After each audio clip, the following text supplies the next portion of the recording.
there was a particular 9 to 5 that I was doing that I cried almost every day on my way to work because it was crazy because I kept telling myself, I don't have to do this. But another side of me was like, you have to, you don't get money. Like, you have to make the money because nobody's. Hi guys, welcome to another episode of the Women with Audacity podcast. I'm your host, Palumi, and today I have another gorgeous friend with me, Wura. Welcome, Wura. How are you? Thank you so much for having me. I'm good. I'm calm. I can tell that you're calm, but I'm going to need you to give me some energy. Okay. So today we're going to be talking about passion versus profits.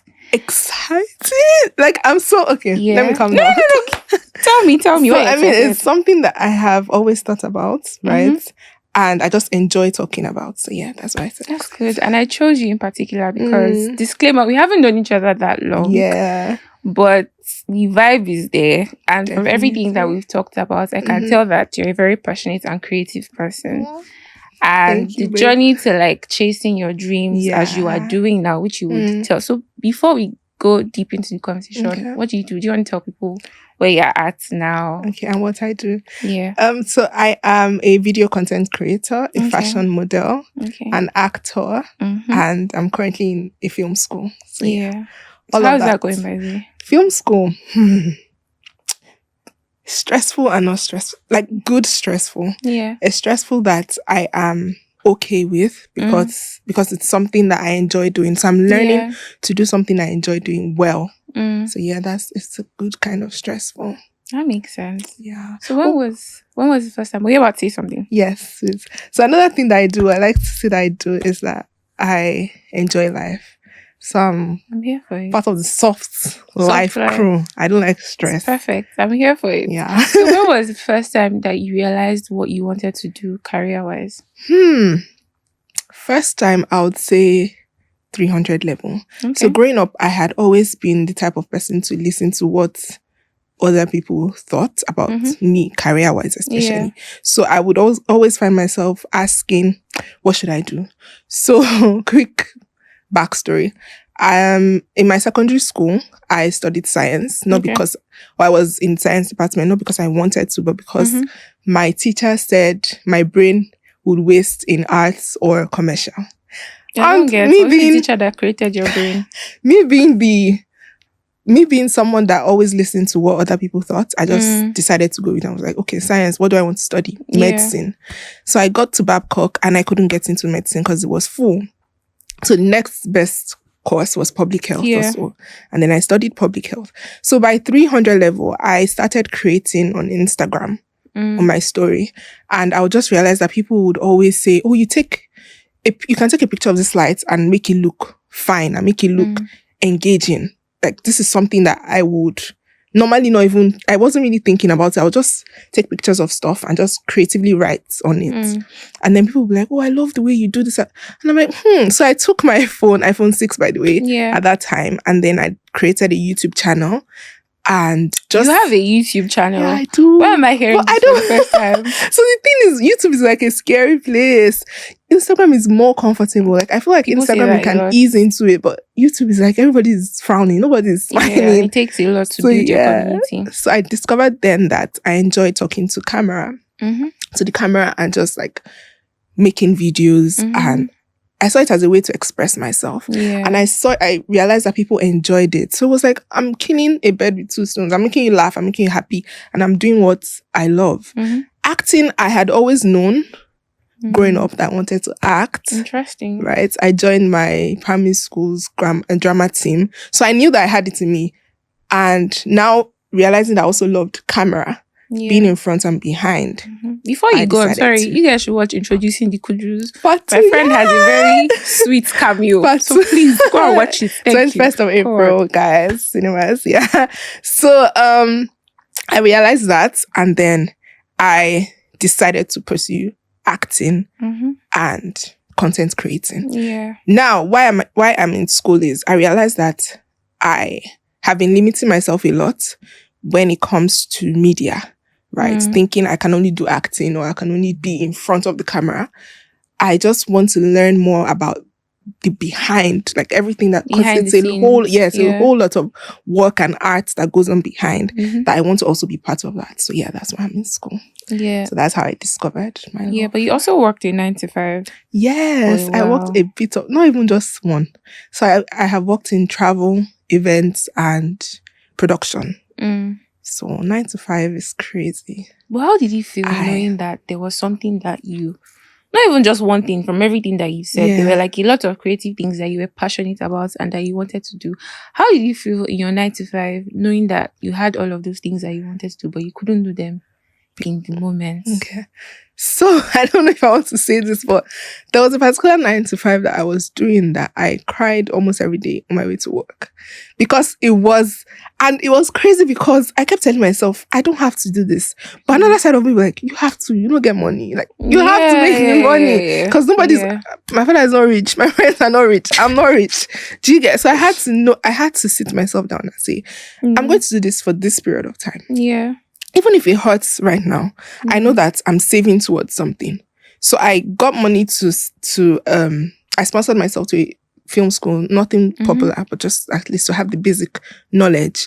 And then I realized that if I was going to do 9 to 5 again, it had to be something related to acting, something related to production. So I decided to intern with a production house. So the 9 to 5 there was also quite hectic, but it was more of, Wura, and this is something that you enjoy. So you're watching them, or you're learning from these people. And it's also in line with what you want to do with your life. So during the period where I was doing the 9 to 5 that wasn't related to production, it was hell. But I put it at the back of my mind that I was working towards something and I needed. So I won't even say, I also think that I learned from those industries, because I don't think that all knowledge is lost. So whatever I gain from them, I feel like I would still use in life. So yeah. Yeah, that's fair. I can totally relate to that, because I work a 9 to 5 right now, and I know I've told you before. You have. I don't want to say I hate my job, but I don't like my job. And it's always hard sometimes to like remind myself that, at the end of the day, I can still end up doing what I'm doing. So when did you realize that you had the audacity to just leave the 9 to 5? I understand that, yes, you had to make money. Was it when you had saved up to a certain point and you realized that? How did that transition happen? I am a very impatient person, and I'm praying to God to actually make me patient. But the slightest inconvenience, I'm out. So it was a bit of a struggle, knowing that the money I really wanted, it would take time for me to get it. So what I did was I analyzed my stay in the office. What am I gaining right now? So it got to a point where I knew and I realized that I wasn't getting anything anymore. Not that I wasn't learning, but when you have gotten to a stage where you know that you can move on, you've gotten enough that you can use to push yourself out there. So that was it for me. So for me, it was more of, if I keep staying here and be saying, I'll wait for the day, I'll wait for when I reach the goal, it might just get worse. So I had to sit and say, what am I gaining right now? What am I doing right now? What value am I adding here? What value am I gaining from? And I got to the stage where I wasn't gaining anything anymore. So I knew at that point that money cannot be the only drive. Yes, for me. So I had to push, and it was hard because we have Nigerian parents. So my dad will tell me what I'm doing right now is a hobby, that I should get something serious to do. My mom, she's now leaning towards my own side and understanding, because she has said that it's film that this girl wants to do, and I'm going to leave her to do the film.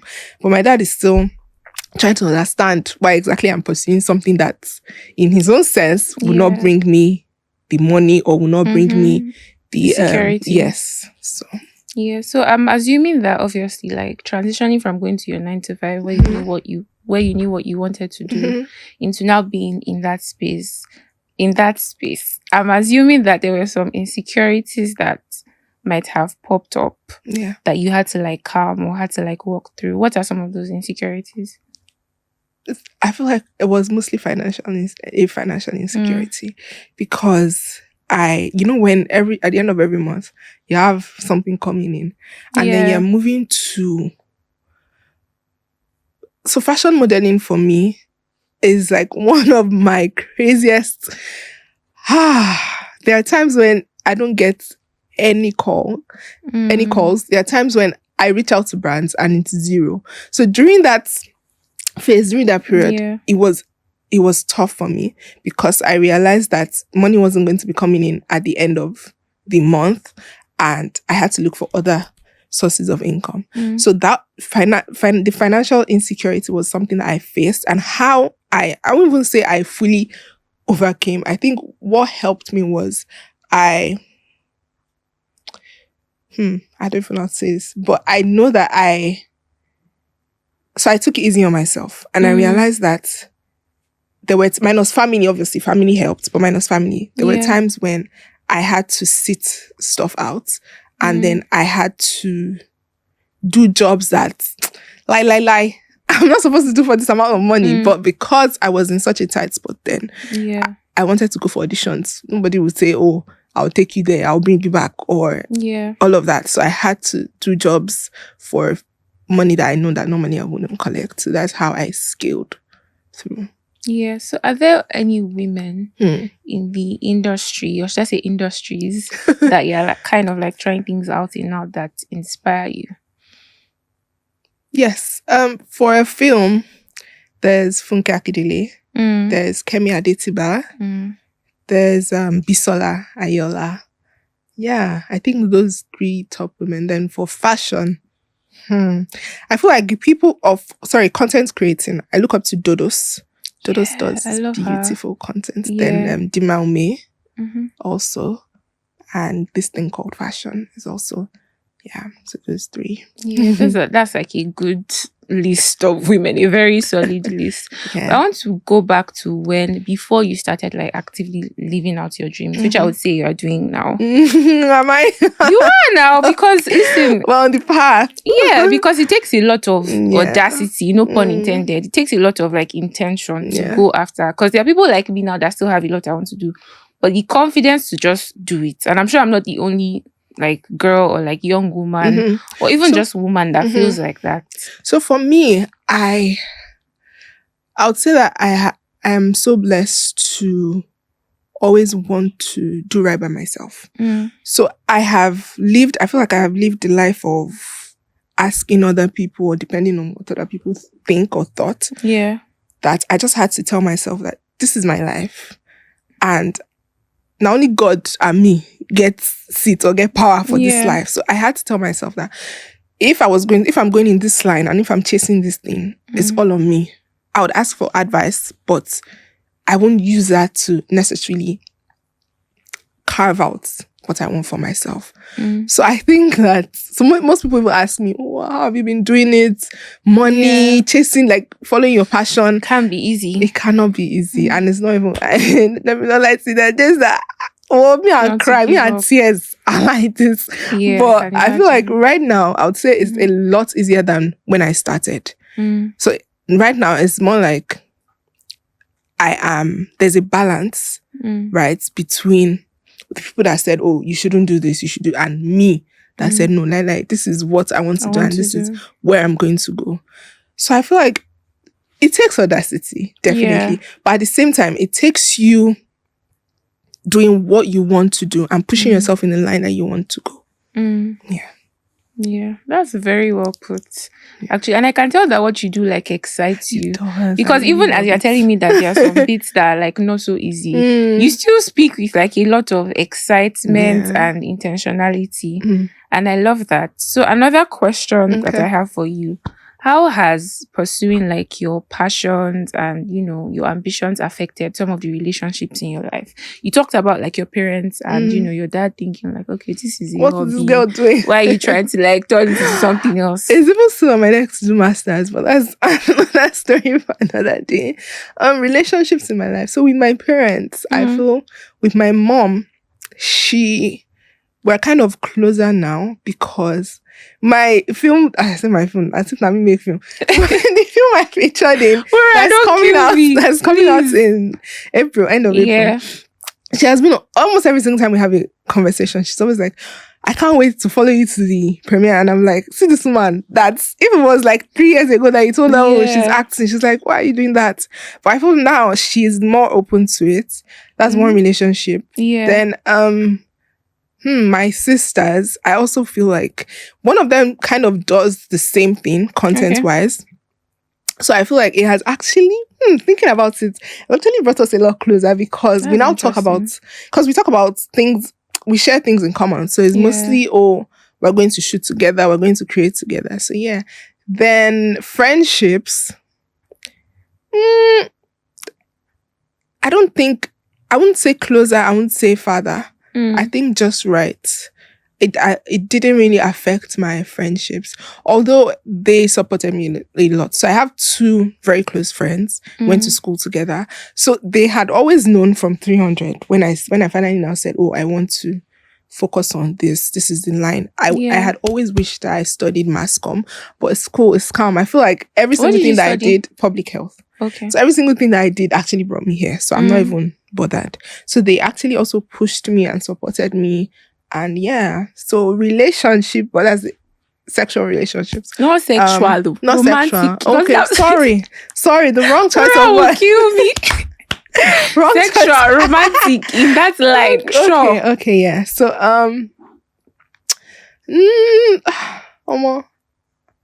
I don't think it has also affected that. I mean, I've never met somebody that would say, okay, no, I have actually met someone that said he cannot date or marry somebody in the entertainment industry, because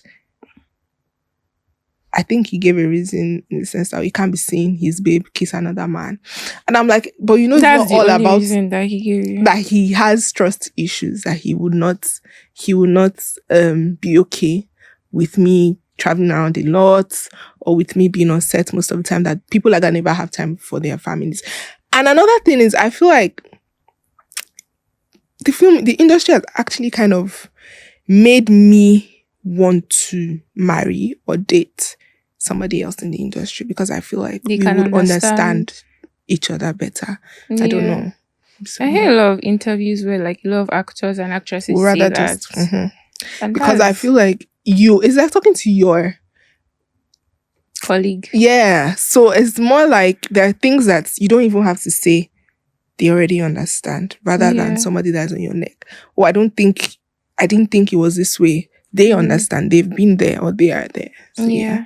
So what would you tell like a young woman, or a young Wura that wants to like go after like her creative dreams, especially in Nigeria, because I mean, especially now that everybody's trying to like jackpot. So what would you tell somebody like that? First off, I would say know what you want. Self-awareness is really is really important, and I'm so grateful to myself that I took out time to understand me and to find out what exactly I enjoy, to find out why I enjoy it and why I want to follow that path. So I would say know what you want to do. Number 2, it will not be, don't let anybody lie to you. It's gonna be, and when I'm saying tough, I don't mean tough that you brush off sometimes, it might be hitting you constantly, but because you know that this is something that you want, for your own self, you continue to go after it. So get ready, buckle up. It's going to be really hard. So you have to have that mindset that no matter what comes your way, it's this or this. So you have to have that determination. Then I would say again is surround yourself with the right, I don't want to say right set of people, but people with the same mindset as you, because I feel like there are times when you will not be able to do it, and you will need people to just come through for you. You have to look around and say, when this person talks to me, I feel this kind of way. Not, this person is demeaning or making me feel bad for something I'm already even worried about. So surrounding yourself with the right set of people is also really important. And God. So I feel like if you do not do life or do anything with God, you're just putting yourself up for destruction. Because this world's already a really crazy place. Chaotic. Very chaotic.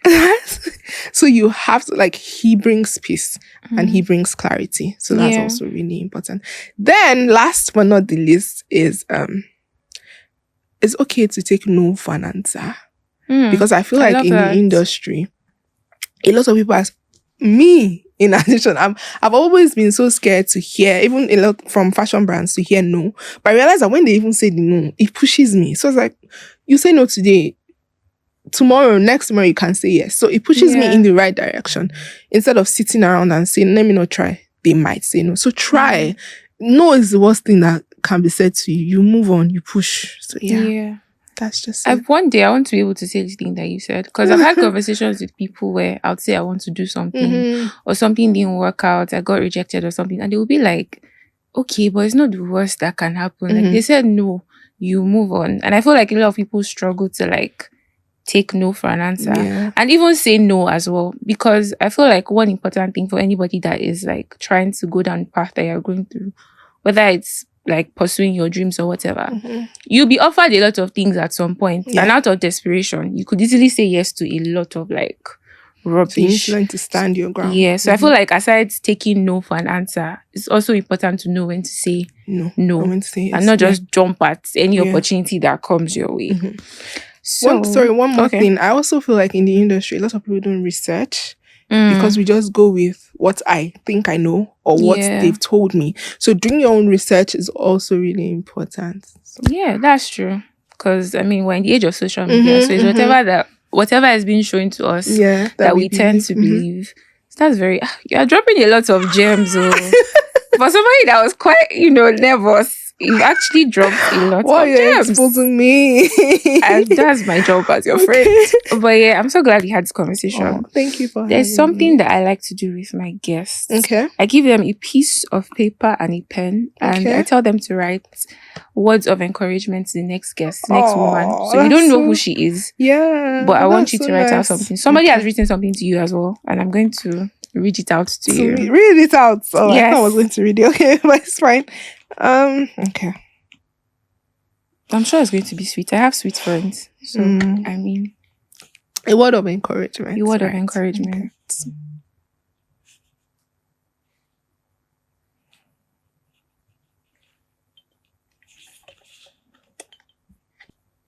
I feel like it's going to be good. I know I say this every time, but I feel like it's going to be good. Okay, so if you can just fold that for me. I'm actually excited to read your own to you. I don't know why. Okay. Here it goes. Oh, okay. Hi, beautiful. Just a gentle reminder that you're amazing. You're gorgeous. And you're more than you think you are. And it doesn't matter what anyone thinks or says. All that matters is you. That's so sweet. So yeah, like I said, I have very sweet friends. They don't used to disgrace me. But thank you very much for being here today. You want to say something? Yeah, sure. I think another thing that I would like to push out there is try to have fun. I feel like a lot of people romanticize the hard life and say, I'm working my ass off, I don't have time to rest. Rest, enjoy. Because I feel like a lot of people don't enjoy life. And when I say enjoy life, I don't mean travel to Mauritius or travel to Zanzibar. You can do like the littlest things for yourself. Just know that, okay, you are leaving. Yeah. I love that. It's important. Have fun along the way, basically. So again, thank you for being here today. Thank you so much for having me. And I just want to say you're amazing. And even though we've not known each other for like a long time, from the little that we've like spent together, conversations that we've had, I know that you're an amazing person. Thank you so much. I know that you're onto amazing things. And continue being the woman with audacity that you are. I would. Thank you so much. And you too. Like, I'm so proud of this that you're doing. I know it's only forward from here on. Thank you. Thank you very much. So yeah, guys, that's it. I hope you enjoyed this episode on Passion versus Profit on the Women with Audacity podcast. Don't forget to follow, like, subscribe, and share the Woman with Audacity around you. Bye!